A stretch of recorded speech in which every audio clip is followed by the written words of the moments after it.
Matapos ang madugong labanan sa pagitan ng Order member na si Kanaguri at ni Satoda Sensei, ngayon naman ay ire-review na natin ang Chapter 91 at 92 ng Sakamoto Days. Sa wakas, masasaksihan na natin ang karugtong ng eksena matapos ang biglang pagbangon ni Satoda para lamang hagisan ng kutsilyo si Kanaguri na tumama pa mismo sa mata nito. At dito mga kaibigan, makikita natin hindi lang ang peak form, kundi pati na rin ang serious mode ni Sakamoto laban kay Kanaguri. Marami tayong matututunan at masisilayan ng matitinding eksena, kaya wag na nating patagalin pa. This is Mr. AI Anime at tara na, let's go! Nagsimula ang eksena kay Satoda Sensei na nakatayo pa rin kahit sugatan at halos patay na. Nasabi pa ni Sakamoto ang salitang Sensei. Habang sa kabilang bahagi naman ng JCC ay makikita sina Amane, Shin at Seba na nagmamadali. Bumalik ang focus kay Sakamoto na inalala ang mga huling sinabi ni Satoda sa kanya na ipinagkatiwala nito ang lahat sa kanya. Matapos niyan, tuluyan ng bumagsak si Satoda. Samantala, si Akira ay tulala pa rin sa revelasyon ni Kanaguri na ang kanyang tiyahin ay pinatay pala ni Slur. Kaya tinawag siya ni Sakamoto, Akira. Ngunit sagot naman ni Akira, Mr. Taro, alam mo na noon pa ang tungkol sa tiyahin ko, hindi ba? Sagot ni Sakamoto, patawad, hindi ko sinabi sa'yo. Nangako kasi ako noon kay Akao. Pero mariin ang tugon ni Akira, hindi pa siya patay. Muling sumingit si Kanaguri at sinabing, alam ko ang nararamdaman mo. Narinig ko rin ang mga chismis tungkol kay Rion. Isa raw siyang napakaganda na talented na assassin. At ang katotohanang hindi ko na-videohan ang kanyang kamatayan, isang bagay na hindi ko matanggap. Nakaka-frustrate talaga iyon. Ang mga salitang ito ang lubos na nagpagalit kay Akira. Mabilis siyang pumulot ng kutsilyo at tinangkang saksakin si Kanaguri. Pero madali lamang itong napigilan. Kinuha ulit ni Akira ang kutsilyo at sinigaw, papatayin kita! Pero sagot ni Kanaguri, huwag mong madaliin ang iyong kamatayan. Isa kang mahalagang performer.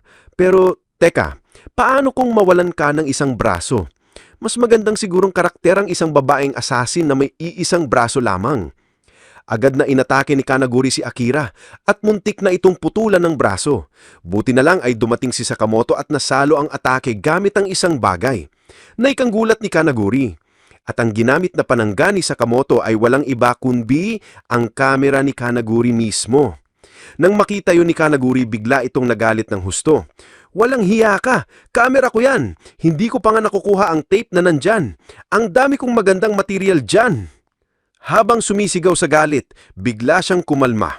Ngayon, kalmado na ako dahil nailabas ko na ang lahat ng galit ko. So take 2 na tayo. Dagdag pa niya. Ano kayang script na magdudulot ng kawalan ng pag-asa sa ating pangunahing babaeng karakter? Habang nag-iisip si Kanaguri, bigla siyang inisprayan ni Sakamoto ng tubig sa bibig gamit ang hose. Tama na ang panluloko mo sa paaralan ni Satoda Sensei. Pero sagot ni Kanaguri, sagabal ka lang Sakamote, dapat umalis ka sa aking frame. Nagkaroon ng ilang segundong katahimikan hanggang bigla na lang suntukin ni Sakamoto si Kanaguri. Dahil sa lakas ng suntok, lumipad silang pareho papasok sa isa pang gusali. Na-block man ni Kanaguri ang unang suntok, hindi pa rin siya nakaligtas dahil sinundan ito ng sipa ni Sakamoto na tumama ng malakas at tumulak siya papunta sa isang library. Agad namang bumawi si Kanaguri at tinangkang balansihin ang sarili pero hindi niya namamalayan na nakasunod na pala si Sakamoto. Habang naglalakad si Sakamoto papalapit, napansin ni Kanaguri na nakaapak siya sa bubog ng basag na salamin. Napalingon siya sa bookshelf at sa kabilang dulo ay makikita na palang nakatitig na sa kanya si Sakamoto. Mabilis na umatake si Sakamoto at napilitan ni Kanaguri na ipang-block ang mga galaw nito. Hinawakan ni Sakamoto ang scarf ni Kanaguri at hinila itong papalapit, sabay ibinato sa may railing. Tumayo si Kanaguri at sinabing, wala akong motibasyon kung wala ang aking kamera. Pero maya-maya napansin niya na may mga estudyante sa library na nagbi-video sa kanya gamit ang kanilang cellphone. Gumiti siya at kinuha ang kamera ng isa sa kanila. Naririnig ko, sa panahon na ito, pwede ka na daw raw mag-shoot gamit ang mga smartphone. Magandang i-embrace sa mga bagong techniques. Kung bibigyan ka ng buhay ng lemon, dapat i-challenge mo iyong sarili bilang director. Samantala, bumalik si Sakamoto sa lugar kung saan tumalsik si Kanaguri at naghanap. Baka napalipad ko ng masyado. Ngunit bago pa siya makagalaw, bigla na lang nabalot ng film scarf ni Kanaguri ang kanyang katawan. At dito, inatake ulit siya ng kalaban na kahit na block ni Sakamoto, napatalsik pa rin siya sa lakas ng atake ni Kanaguri. Nasabi pa rito ni Kanaguri na nakagawa na raw siya ng napakaraming storyboard na nasa hundreds of millions na. Samantalang sa isipan naman ni Sakamoto, nagtataka siya kung bakit mas mabilis na ngayon si Kanaguri. Ilang sandali lang ay sabay-sabay siyang inatake nito at tinamaan talaga ang ating bida, mga kaibigan. Habang sumisigaw si Kanaguri, sinabi niyang nararamdaman niya raw ang magandang komposisyon, na alam niya raw ang wastong camera work para siguradong manalo siya. Sabay in-zoom pa niya ang camera kay Sakamoto at ginamit ang cellphone para suntukin si Sakamoto, dahilan para mapatalsik ito. Dagdag pa ni Kanaguri, "Too bad, Sakamoto, kung gusto mong maging main character ng pelikula ko, kailangan mo munang magbawas ng timbang. Ang mga katawan na nakaka-uncomfortable sa audience ay isang distraction lang sa isang pelikula." Ngunit maya-maya ay biglang naipit si Kanaguri sa mga bookshelf na nagsiksikan at bumagsak ng malakas. At makikita na ang may gawa nito ay si Sakamoto sa kanyang peak form. Sabi ni Sakamoto, kahit gaano pa kaganda ang cinematography ng isang pelikula, kung pangit naman ang script ay 1 star lang ito. Sagot naman ni Kanaguri, parang special makeup daw ang ginawa ni Sakamoto at mukhang gusto nitong mapasali talaga sa kanyang pelikula. Dagdag pa niya, interesting raw ang kakayahan ni Sakamoto na baguhin ang shape ng kanyang katawan gamit ang effects at makeup, kaya ngayon ay nakuha na niya ang interest niya. Kasunod nito, mabilis na kumilos si Sakamoto at naghanda ng isang malakas na sipa. Naisahan man ni Kanaguri na makaiwas sa unang sipa, agad siyang sinindan ni Sakamoto ng isa pang sipa na tumama ng diretso at nagpatagos sa kanya sa napakaraming bookshelf. Habang duguan ang kanyang muka, nasabi sa isip ni Kanaguri na napakabilis na ngayon ni Sakamoto, maging ang kanyang kamera ay hindi nakakasabay sa bilis nito. Wala raw siyang nakukuhang footage. Nagsalita pa ang staff sa front desk, sinabihang tumahimik sila. Ngunit nilapitan ni Kanaguri ang front desk at tinanong kung nasaan ang fisheye mode ng cellphone. Pagkaset niya nito, sinabi niya kay Sakamoto na nakapagdesisyon na siya. I-videohan daw niya mismo ang death scene ni Sakamoto. At syempre, magiging non-fiction ito. Dagdag pa niya, alam ba raw ni Sakamoto kung ano ang kaibahan ng isang film masterpiece at isang flop?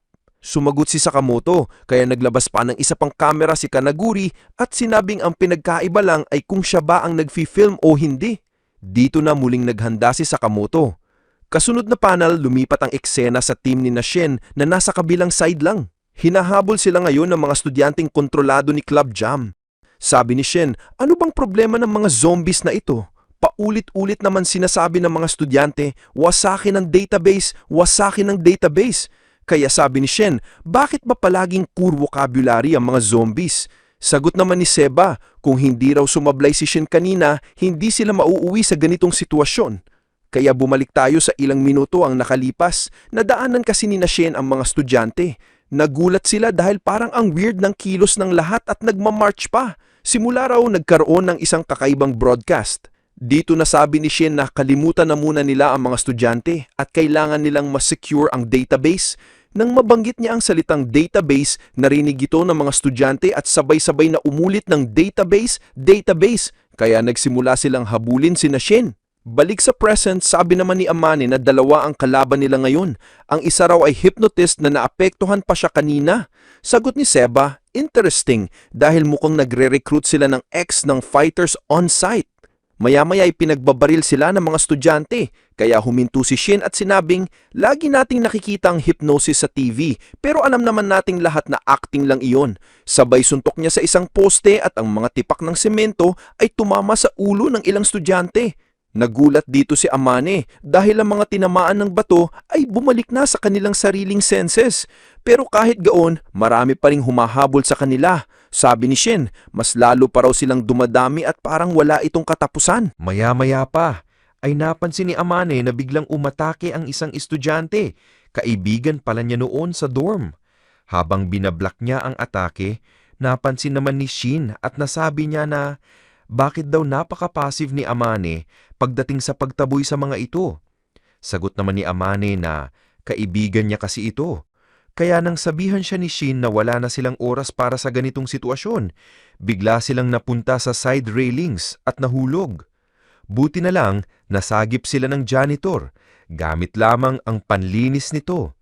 Kasama rin si Amane habang ang iba pang estudyante na nahulog ay nagland naman sa isang malaking tela na inilagay pala ng janitor na si Boyro sa ibaba. Sa gitna ng esenang ito, sinabi ni Shin na akala raw nila katapusan na nila kanina. Sagot naman ni Boyro na muntik na nga raw yun. Biglang nasabi ni Amane na, "Lolo!" Kaya nagtaka si Shin at sinabi, "Lolo mo siya? Kung ganon, ikaw po pala ang database." Ngumiti naman si Boyro at sumagot na, "Matagal-tagal na rin mula nang tawagin akong database, pero isa lang akong ordinaryong lalaki na may memoryang mas mahusay lang ng kaunti kaysa sa iba." Dito ay sinabi ni Shin na hinahanap daw siya ni Slur dahil sigurado siyang may mahalagang impormasyon nito, kaya gusto nilang wasakin ang database. Nakiusap si Shin na ibigay sa kanya ang impormasyon patungkol kay Slur dahil iyon ang dahilan kung bakit siya nagpunta sa JCC. Sagot naman ni Boyro na, "Si Slur?